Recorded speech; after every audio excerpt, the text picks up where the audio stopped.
नमस्कार दोस्तों, मैं अंकुर उपाध्याय स्वागत करता हूं आप सभी का एक बार फिर से अपनी नई वीडियो में। दोस्तों, भारतीय बाजार में गिरावट आते हुए दिख रही है और गिरावट बड़ी है आज, मतलब पैनिक टाइप सिचुएशन क्रिएट हो रही है। एंड ट्रस्ट मी, हमारे पास रीजन भी नहीं है कि ये गिरावट किस रीजन से है।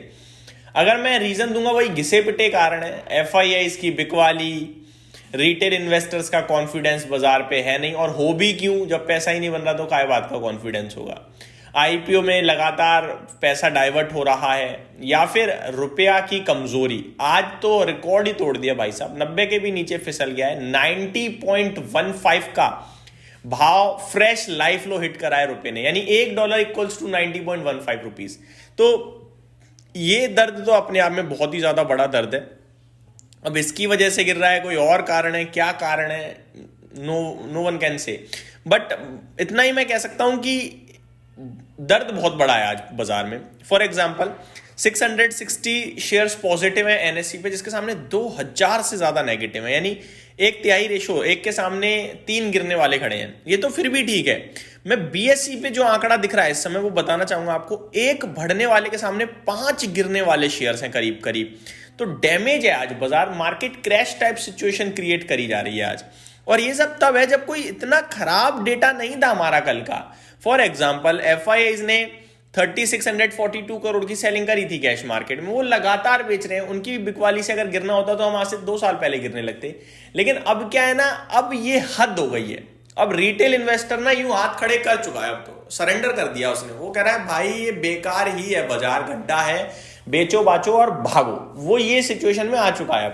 कोई भी अपने शेयर्स को एवरेज करने को तैयार नहीं, पहली बात। कोई अब फ्रेश एंट्री लेने को तैयार नहीं, दूसरी बात। और जिसके पास जो है वो मतलब ऐसा है 30% नीचे, 20% नीचे, 40% तक नीचे है पोर्टफोलियो।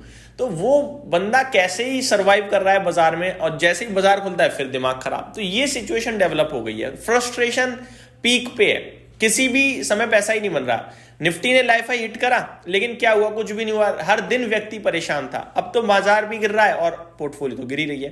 तो बहुत ही खराब सिचुएशन डेवलप हो रखी है। अब आप लोग कह सकते हो कि भाई आप तो तेजी की बात करते थे, ये वो है। तो मैं कल तेजी की बात कर रहा था, आज भी तेजी की ही बोल रहा हूँ, लेकिन करंट सिचुएशन जो है वो बता रहा हूँ। ऐसा नहीं है कि तेजी नहीं आएगी, और ऐसा आपको भी पता है कि तेजी नहीं आएगी। तेजी तो आनी ही आनी है, बट अब वो कब आएगी वो हमें सभी को इंतजार करना है। उसके लिए कौन रुक पाएगा, कौन छोड़ के भागेगा, ये समय की बात है बस। अगर तेजी एक्चुअली में कहीं चल रही है तो वो सिल्वर और गोल्ड में चल रही है। गोल्ड वापस 128 पहुंच गया है और सिल्वर तो भैया 180 पहुंच गया है। नेक्स्ट लेवल तेजी है। और ऐसा नहीं है कि मैंने सिल्वर अपने व्यूअर्स को शेयर नहीं करा, मैंने लगातार सिल्वर के ऊपर वीडियोस बनाई हैं। लगातार आपसे कहा ETF लो बैठ जाओ, लो बैठ जाओ, लो बैठ जाओ। पैसा तो देखो कहीं ना कहीं बनता है अगर आप सही जगह लगा लोगे पैसा। तो अभी भी मैं देखूँ तो SBI का शेयर देखो 2 महीने में 700 रुपये, 800 से 1000 रुपये करीब पहुंचा, पैसा बना। श्रीराम फाइनेंस 550 600 वाला 850 पहुंचा, पैसा बना। LNT पे मैं लगातार बुलिश था, अल्ट्राटेक पे बुलिश था, वो वहां अभी कुछ खास नहीं कर पाया, लेकिन चला नहीं, लेकिन गिरा भी नहीं है। मारुति की बात करें, उसने पैसा बनाया। तो पैसा तो बनता है भाई साहब, ठीक है। बट वो बात है कि हम फ्रेश कैपिटल लगा ही नहीं पाए, हम पे है ही नहीं। हम जहां लगा के बैठे हैं वो डैमेज पड़ा है। आगे बात करूं दोस्तों स्टॉक्स की, तो सेक्टर में केवल एक आईटी क्षेत्र है। मतलब एफआईज मुझे लग रहा है एक्टिव है आज, एफआईज ना फुल्ली एक्टिव है आज, और वो आईटी में ही एक्टिव है। आईटी यहां से टर्न अराउंड स्टोरी। अब आईटी में ऑलरेडी आपके साथ डिस्कस कर चुका हूं 1450 पे इन्फोसिस वगैरह को कॉन्ट्रा कॉल कि खोने के लिए कुछ है ही नहीं, मिल गया तो मिलेगा, बहुत अच्छा मिल जाएगा, नहीं मिलेगा तो जाने के लिए कुछ भी नहीं है, मुझे दिखता है। आईटी आज वापस एक्शन में आ रहा है, और मुझे लगता है आज फंड फ्लोज आईटी में डेफिनेटली आ रहे हैं। कल फ्यूचर्स का डेटा वैसे भी पॉजिटिव दिखा था, तो शायद वो आईटी में ही बाइंग आई है एफआईएस की, मुझे लगता है। तो ये आईटी क्षेत्र को छोड़ दिया जाए, बाकी सबकी धज्जियां होनी है, स्पेशली पीएसयू बैंकिंग क्षेत्र जहां पे बड़ी तेजी बनी थी। आई थिंक बड़ी तेजी में छोटे छोटे इन्वेस्टर्स ने छोटे छोटे पीएसयू बैंकिंग स्टॉक खरीद लिए होंगे, आज डैमेज हो रहे हैं। लगभग ऑन एन एवरेज आज हर एक पीएसयू बैंकिंग का शेयर 2% गिर रहा है। For example bank of Baroda 2.5% है, बैंक ऑफ इंडिया 3.25% है, कैनरा बैंक 3.25% है, सेंट्रल बैंक 2.25% है, इंडियन बैंक 5.5% नीचे, इंडियन ओवरसीज बैंक में 1.25% की गिरावट, बैंक ऑफ महाराष्ट्र 1.5%, पीएनबी 4%। इसी प्रकार सारे बैंकिंग स्टॉक्स डाउन है पीएसयू में। आगे बात करूं टॉप गेनर की, तो डॉम्स, सोनाटा सॉफ्टवेयर, चार्लेट होटल्स, बी सॉफ्ट और हिंदुस्तान जिंक। अभी 485 पे हिंदुस्तान जिंक मैंने रील में डिस्कस किया था कि चांदी की तेजी का इंपैक्ट आएगा, जल्दी 500 दिख जाएगा। 508 खड़ा है आप सभी के लिए, 2 दिन पहले रील डाली, आप मेरे इंस्टाग्राम पे चेक कर सकते हो। इंस्टाग्राम से याद आया दोस्तों, बहुत सारे फेक अकाउंट चल रहे हैं, प्लीज़ उनसे अवेयर रहें। वो आपके साथ चैट करके आपको सर्विस प्रोवाइड करते हैं और उसके बदले पैसे मांगते हैं, जो कि मैं बिल्कुल भी नहीं हूं, वो फेक अकाउंट है। गिरने वाले शेयर्स की बात करें तो इंडियन बैंक टॉप लूजर है, देन एंजल वन, पीएनबी पंजाब नेशनल बैंक और ओला इलेक्ट्रिक में आज आपके लिए फ्रेश लो लग रहे हैं आई थिंक। वॉकहार्ट फार्मा भी गिरता हुआ दिख रहा है। टॉप टर्नओवर वाली लिस्ट को आज इन्फोसिस लीड कर रहा है। ये तो गई आपके लिए बात दोस्तों। अब आ जाता हूं कुछ अपडेट पे।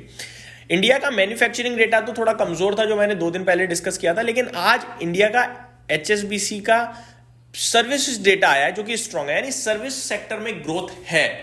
59.5 से 59.8 आया है। हालांकि कंपोज आइडिया यानी दोनों का मिक्स करके देखोगे तो अभी भी स्लाइटली कम है, 59.9 से 59.7 है, 0.2 कम है। कोई दिक्कत नहीं है, हम अभी भी बहुत स्ट्रांग है यहाँ देखा जाए तो ग्लोबल के सामने। मैं थोड़ा सा आप सभी के साथ बात करना चाहूंगा दोस्तों ब्रोकरेज हाउसेस के बारे में। आईटीसी पे आउट परफॉर्म की रेटिंग है, 500 रुपए का लक्ष्य है मैक्वायरी का। रिलायंस पे सिटी की तरफ से बाई की कॉल है, 1805 का टारगेट है। हिंडाल्को पे CLSA की तरफ से आउट परफॉर्म की कॉल है, 965 का टारगेट है। अशोक लेलैंड पे बैंक ऑफ अमेरिका की तरफ से बाई की कॉल है, 180 का टारगेट है। इंडस टावर पे सिटी की तरफ से बाई की कॉल दी है और 500 रुपए का लक्ष्य दिया है। HDFC AMC पे टारगेट बढ़ा दिया है सिटी ने, 2850 का कर दिया है, पहले 2550 का था। डॉम्स पे देखा जाए तो NTQ ने बाय की कवरेज स्टार्ट करी है 3250 रुपए के लक्ष्य के लिए। PB फिनटेक पे बैंक ऑफ अमेरिका की तरफ से न्यूट्रल की रेटिंग है, 1980 का टारगेट है। चार्लेट होटल्स पे जेफरीज की तरफ से बाय की कॉल है, 1070 का टारगेट है।